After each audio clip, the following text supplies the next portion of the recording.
جب مکہ میں مسلمانوں پر ظلم حد سے بڑھ گیا، نبی صلی اللہ علیہ وسلم نے فرمایا، حبشہ چلے جاؤ، وہاں ایک بادشاہ ہے جو کسی پر ظلم نہیں کرتا۔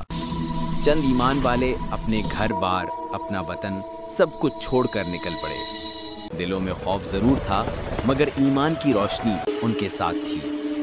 جب وہ نجاشی کے دربار میں پہنچے تو کچھ دیر بعد مکہ کے سردار بھی وہاں پہنچ گئے شکایت لے کر، مگر نجاشی نے دونوں کو سنا انصاف کے ساتھ۔ پھر حضرت جعفر رضی اللہ عنہ نے سورت مریم کی آیات تلاوت کی، اور جب کلام الہی گونجا تو نجاشی کی آنکھوں سے آنسو بہنے لگے۔ وہ بولا، یہ کلام اور عیسیٰ کی تعلیم ایک ہی نور سے نکلے ہیں، جاؤ تم میرے ملک میں امن سے رہو۔